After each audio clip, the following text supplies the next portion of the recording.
Bonjour et bienvenue à tous et à toutes.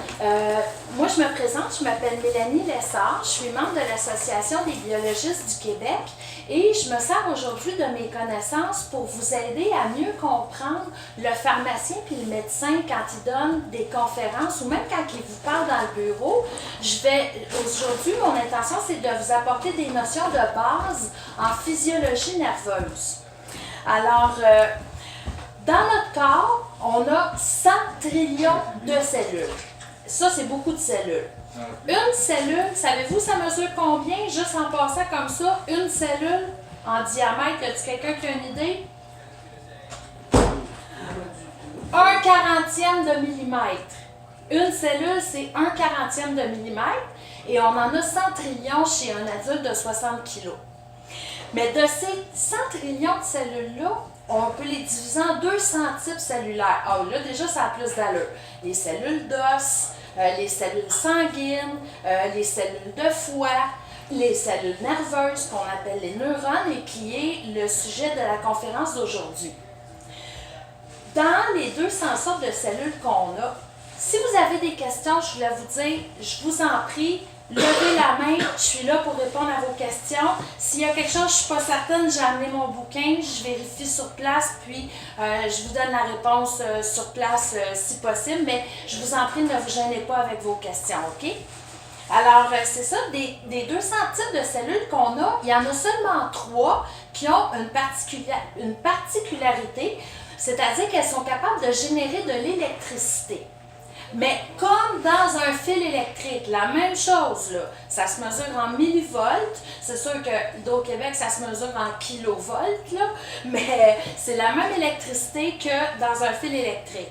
Puis autour, on va le voir tantôt, de la façon que c'est fait un neurone, il y a un grand fil électrique qu'on appelle l'axone. Et autour de cet axone, il y a un isolant électrique qu'on appelle la myéline. Bien, l'isolant électrique qu'il y a autour de l'axone, ça l'empêche que le courant électrique va aller dans cette direction-là, mais va bien se propager longitudinalement. OK? Et puis, je vais prendre un fil électrique au hasard, comme on voit ici. Qu'est-ce que vous remarquez autour d'un fil? Il y a du caoutchouc. Est-ce que vous savez pourquoi il y a du caoutchouc? Pas qu'on pogne de choc. Oui, il y a ça. Puis aussi, ça permet que le courant électrique va se transporter de manière longitudinale. Fait que nous, on a, comme les fils électriques, un isolant qu'on appelle la myéline. Alors là, je vais vous montrer une cellule type, ici en haut. OK? Alors ça, c'est comme toutes les cellules que vous avez dans votre corps. Puis vous remarquez ici qu'il y a une drôle de petite pompe. Elle pompe 3 plus à l'extérieur, puis elle pompe 2 plus en dedans. Qu'est-ce que vous vous dites? Au bout d'un certain temps, ça va être négatif en dedans, parce qu'il y a une perte nette de charge positive. Donc, plus cette pompe-là fonctionne, plus l'intérieur de la cellule va se rapprocher de moins 90 millivolts. Sauf que les neurones, ils sont particuliers. C'est-à-dire que quand vous les stimulez, il y a 3 façons de stimuler un neurone. Il y a de façon mécanique, un coup de marteau sur le pouce, c'est un bon exemple de nociception mécanique. Il y a les récepteurs chimiques et il y a les récepteurs thermiques. Hein, on le sait, quand on s'ébouillante, ça fait mal. Puis il faut qu'on le sache tout de suite. Comment est-ce que l'information va se transporter de votre périphérie jusqu'à votre système nerveux central? C'est ça qu'on va voir aujourd'hui. Donc, on revient à notre petite pompe ici, qui s'appelle la Na+K+ATPase de son petit nom. Le but de cette pompe-là, c'est vraiment que l'intérieur de la cellule soit négatif électriquement. Fait que quand vous stimulez votre neurone, OK? Vous donnez un petit choc ou une poussée, OK? Vous voyez ici le sodium qui est très présent à l'extérieur parce qu'il a été pompé par la pompe. Fait qu'il y a plein de sodium à l'extérieur, puis il n'y en a plus en dedans. Fait que quand la petite porte elle s'ouvre ici, la petite porte au sodium, suite à une stimulation nerveuse, le sodium va massivement rentrer dans le neurone, ce qui fait que le potentiel électrique monte jusqu'à plus 40. Mais pourquoi est-ce qu'il arrête à plus 40 puis il redescend? La réponse, c'est la petite pompe du potassium qu'il y a ici. À cause de cette pompe-là, il y a plein de potassium à l'intérieur puis il n'y en a pas à l'extérieur. Fait que quand vous ouvrez la petite porte du potassium, OK, qu'est-ce que le potassium fait? Il sort massivement et vous retrouvez votre potentiel d'équilibre de 0. C'est ça un influx nerveux. OK? Fait que là, je vais effacer. Est-ce que vous avez des questions? Est-ce que vous voulez que je récapitule rapidement? OK? Toutes nos cellules ont cette pompe-là qui pompe 3 sodium dehors, 2 potassium en dedans. L'effet net, c'est qu'à l'intérieur de la cellule, c'est négatif. Fait que quand vous stimulez votre neurone, OK? Un coup de marteau sur le pouce. Il y a des canaux de sodium qui vont commencer à s'ouvrir et permettre au sodium de rentrer massivement dans la cellule, ce qui explique que l'électricité de la cellule va monter jusqu'à plus 40. Mais rendu en haut de la côte ici, les petits canaux de potassium, ils se disent « Wow, minute, c'est bien haut ici le niveau d'électricité. » Fait que la petite porte, elle va s'ouvrir, puis le potassium, qui est majoritaire à l'intérieur et très peu présent à l'extérieur, va massivement ressortir. Fait qu'on a une perte massive de charge électrique positive qui ramène le potentiel à 0. Jusque-là, ça va? Oui. Super. Maintenant, je vais vous expliquer comment est-ce que 2 neurones parlent entre eux. Bon, je vais improviser une efface.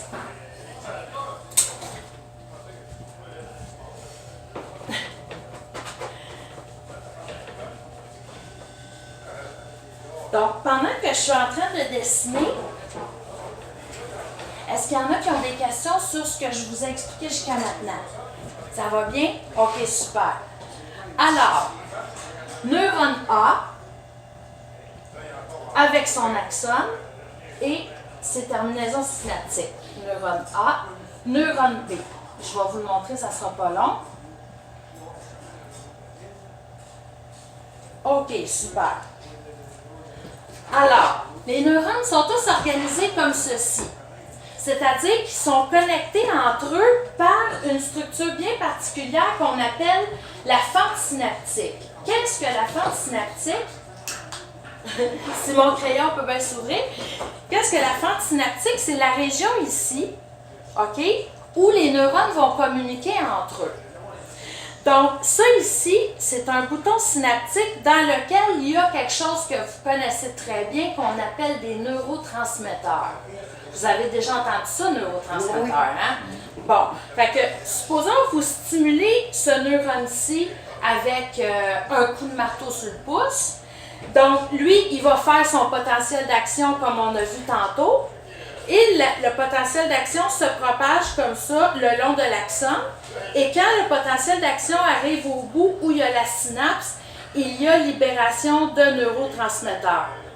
Et quand les neurotransmetteurs se lient au neurone B, ça active le neurone B qui va faire la même chose, c'est-à-dire qu'il va propager son potentiel électrique, son électricité, jusqu'au neurone C qu'on pourrait dire qu'il est ici. Jusque-là, est-ce que ça va? OK, super. Je savais que vous étiez bon. Je vais grossir la synapse. Je sais pas, j'ai mis mon... En haut sur la table. Ah, merci.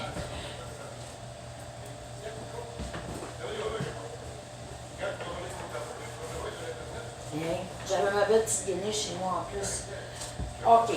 Alors là, je vais vous grossir une synapse, vraiment en très très gros, puis ensuite de ça, on va se focaliser sur cette diapositive-là, qui est la diapositive centrale qui résume tout. Quand vous comprenez cette diapositive-là, là, vous allez arriver dans le bureau de votre docteur, dans le bureau de votre pharmacien, puis vous allez vraiment mieux comprendre qu'est-ce qui se passe dans votre corps, OK? Mais on commence par des notions de base. Alors ça, c'est mon neurone B, ça, c'est mon neurone A, OK? Alors, quand le signal électrique arrive ici au niveau de la synapse, il y a plein de petites vésicules qui peuvent être remplies, par exemple, de sérotonine. Et les petites vésicules vont fusionner avec la membrane pour libérer la sérotonine dans la fente synaptique. Là, regardez bien le petit tour de passe-passe. Je vais passer d'un tableau à l'autre, puis ça paraîtra même pas. Regardez bien ça. Ça, c'est de la sérotonine ici. Puis la sérotonine, elle se lie à un récepteur sur le neurone B, qu'on appelle le récepteur à la sérotonine, mais qui porte un petit nom, le récepteur 5-HT1. Est-ce qu'il y a quelqu'un qui voit ça, 5-HT1, ici sur l'écran? 5-HT. Parce que ça, là... C'est long dessin. Oui, ça. Long dessin. Devrait. Oui, c'est le neurone en 5 vert. HT1, ouais. C'est le neurone en vert. Fait que le neurone en vert, c'est lui ici. OK? Fait que là, où est-ce qu'on est? Là, on est dans la moelle épinière. OK? La moelle épinière, là, c'est fait sur le long. Hein? Parce que ça suit la colonne vertébrale. Fait que si vous prenez une tranche de moelle épinière pour la regarder de manière transversale, c'est ça que vous allez voir. OK? Alors là, on y va avec le coup de marteau sur le pouce. Tout le monde connaît cet exemple. Voyez-vous la fibre bleue nociceptive?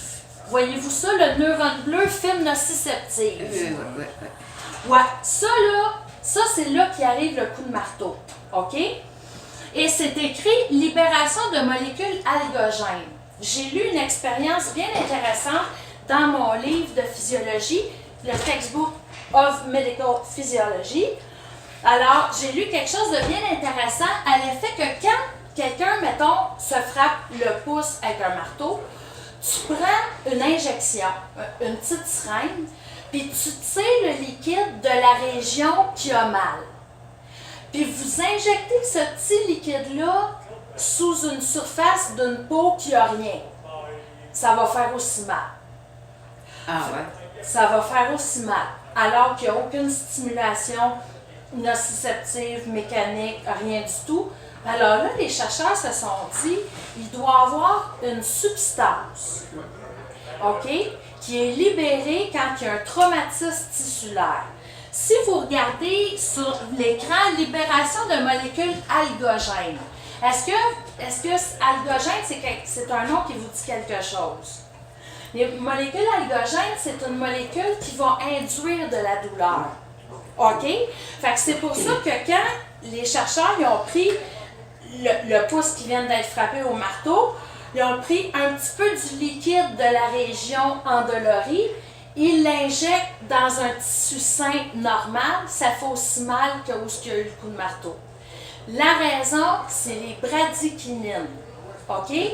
Moi, j'ai demandé au pharmacien, parce qu'avant de vous présenter cette diapositive-là, je suis allée voir mon pharmacien et j'ai dit « Avez-vous 2 minutes pour moi? » Fait que j'ai expliqué cette diapositive au pharmacien pour qu'il me valide. Puis, j'ai demandé « Est-ce qu'il y a un lien entre la synthèse des bradykinines, la libération des bradykinines qui sont la libération de molécules algogènes, là? Est-ce qu'il y a un lien entre ça et les prostaglandines? Voyez-vous les prostaglandines ici? Les prostaglandines E2, là, c'est ça qui est responsable de l'inflammation puis de la douleur. Les crampes menstruelles, par exemple. Vous voyez dans l'endomètre utérin des niveaux de prostaglandine E2 qui montent avec le cycle menstruel. C'est ça qui est responsable de l'inflammation puis de la douleur. Alors, moi, j'ai vu des études qui disent que les bradykinines, donc molécules algogènes, la molécule que je vous disais tantôt qu'on prend une petite injection, une petite seringue, puis on l'injecte dans un tissu normal, là, bon, cette bradykinine-là, il y a des études qui suggèrent qu'elle va stimuler en plus la production des prostaglandines. Fait que là, on parle d'une molécule inflammatoire qui induit de la douleur, et qui va créer d'autres molécules inflammatoires qui induisent de la douleur. Wow! Ouais, ça va bien, hein? Tu m'as dit comme vous, ça va bien. Est-ce que vous voyez en haut de prostaglandine, c'est écrit COX? En haut de prostaglandine, c'est écrit COX. Oui. Ouais. Ça, là, ce que ça veut dire en français, c'est l'enzyme qui synthétise les prostaglandines 2 Et COX, c'est une enzyme qui s'appelle la cyclooxygénase. Et c'est pour ça que vous prenez des anti-inflammatoires non stéroïdiens comme le Celebrex. OK? Parce que les anti-inflammatoires non stéroïdiens vont bloquer COX. Vous voyez COX là? Les anti-inflammatoires non stéroïdiens vont bloquer COX et donc bloquer la synthèse des prostaglandines E2 et donc diminuer l'inflammation et la douleur. Là, je vous ramène à mon neurone vert, qui est mon neurone sérotoninergique. Pourquoi? Parce qu'il libère de la sérotonine suite à une stimulation. Sa job dans la vie, lui, c'est ça. Peut-être que vous vous êtes déjà demandé pourquoi mon médecin me prescrit des antidépresseurs alors que c'est pour la douleur. Est-ce que vous vous êtes déjà posé cette question-là? Oui, mais j'ai trouvé la réponse. Vous avez trouvé la réponse? Quelle est-elle, chère madame? Ben, Selon vous? La réponse, c'est que c'est à cause des choses qu'il libère que ça neutralise la douleur. Bon, bravo madame, c'est en plein ça. C'est en plein ça. Donc, c'est ça, les prostaglandines, la synthèse est terminée par les anti-inflammatoires non stéroïdiens. Vous avez bien raison. Puis pourquoi ça ici, excusez-moi, je m'en allais ailleurs avec mes pensées. C'est écrit recapture en passant parce que la sérotonine, quand elle est libérée, c'est tellement actif et puissant que dès qu'elle est libérée, elle est recaptée. Puis quand vous prenez du Prozac ou des antidépresseurs comme ça, ce que ça fait, c'est que ça l'empêche, la sérotonine, d'être recaptée par le neurone A. Conclusion, il reste plus de sérotonine dans la fente synaptique. Puis si vous regardez le neurone vert, qu'est-ce que vous voyez qu'il fait? Voyez-vous, il y a un petit plus ici. Voyez-vous, il y a un petit plus, le neurone vert. Le neurone vert stimule deux petits interneurones. Et là, je vais vous les présenter. Il y en a un ici, un petit interneurone ici, où c'est écrit ENK pour encéphaline. Encéphaline, c'est quoi? Ça mange en hiver. Ce sont des endorphines sécrétées par le cerveau. Vous connaissez ça, des endorphines. Hein? C'est comme une morphine naturelle. Bon, mais la plus puissante, c'est l'encéphaline. Et donc, les neurones à la sérotonine viennent stimuler deux petits interneurones inhibiteurs. C'est pour ça que c'est deux petits moins ici. OK? Et ça l'empêche la libération de la substance P. Nous autres, pour s'en souvenir, on se disait substance pain. P pour pain. Mais en fait, P c'est pour powder, c'est pour la façon dont l'enzyme a été extraite au niveau biochimique. Mais nous, quand on apprenait à l'école, on se rappelait de la substance P pour pain. OK? Donc, si je reviens à mes petits interneurones, ils inhibent la production de la substance P, puis ils inhibent la perception de la substance P par l'autre neurone. OK? Donc, quelqu'un qui est dépressif, par exemple, de la sérotonine, il n'y en a pas. OK? Fait qu'il n'y a pas de petit plus ici pour stimuler les deux interneurones inhibiteurs. Conclusion, le message douloureux, il passe sans être bloqué nulle part. OK? À partir du moment où on réintègre la sérotonine dans le cerveau, moi, je prends 2 antidépresseurs pour mes douleurs neuropathiques. Je prends du Cymbalta et je prends du Elavil, qu'on appelle aussi la mitriptyline. Ça, c'est 2 neurotransmetteurs, 2 médicaments, qui viennent agir sur la sérotonine ici pour augmenter les niveaux de sérotonine, qui, en retour, va stimuler ces 2 petits interneurones inhibiteurs-là qui vont empêcher la libération de la substance P et sa perception par le neurone bleu. Il mène où le neurone bleu? Il mène au cerveau. OK? Fait que la morphine, où est-ce que ça l'agit? Ça l'agit où agissent les encéphalines. OK? C'est-à-dire que quand vous introduisez de la morphine, ça l'agit comme les encéphalines, ça vient inhiber la libération de la substance P et sa production dans le neurone A. Et ça vient aussi empêcher le neurone B de réagir à la substance P qui aurait pu être libérée et qui amène ça ici au cerveau.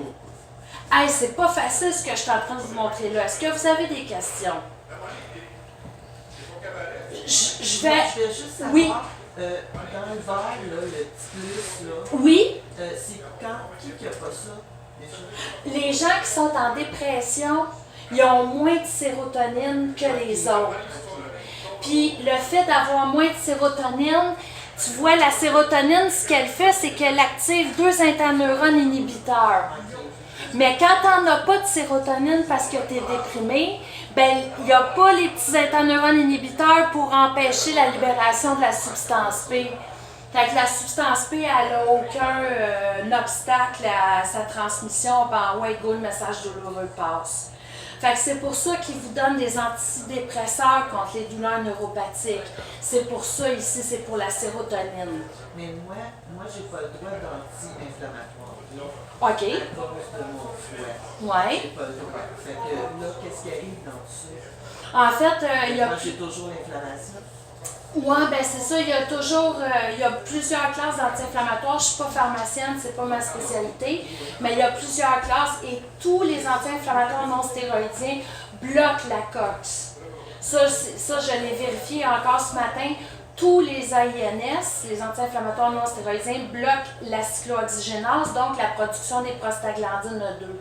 Fait que c'est pas parce qu'il y en a un qui te fait pas, qui te font, tu sais, je sais pas, là. J'ai pas le droit. Du tout, ok, parce que je sais que... Parce qu'il dit que, le gastroentérologue, il dit que le foie, il prend tout. Ok. Il prend tout, puis ça Mais moi, je parle pas, je suis Non, pas là mais pour je sais discuter pas. de Mais médicaments je voulais parce que... savoir, ouais, c'est ça. C'est ça. Fait que moi, j'ai la COX, moi, je peux pas être libérée, même avec les antidépresseurs, la COX, La coque, ça y va au tox, ouais. toujours là. Ouais, Merci. ça fait plaisir. Ouais, ça fait plaisir de... De me dire que je suis toujours là. Ouais, c'est ça. Merci. Puis là, on va juste regarder le dernier neurone bleu en bas. C'est écrit fibre tactile A-alpha, A-bêta. Puis c'est écrit sensation tactile. On revient à mon exemple du marteau sur le pouce. Tau! Aïe aïe! C'est quoi ta première réaction? Aïe aïe! Tu frottes. OK? Pourquoi ça soulage? Parce que la fibre tactile en bleu en bas, regardez, elle a... Qu'est-ce que j'ai fait? Ça a permis. Oh! J'ai pesé sur un piton sans faire exprès. Peut-être qu'il. Je pense qu'il s'éteint un peu.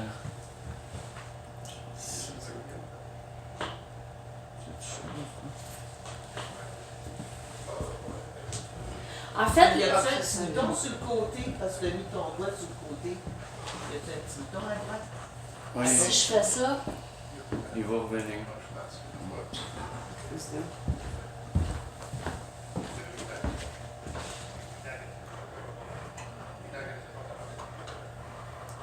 super, merci beaucoup. Désolé.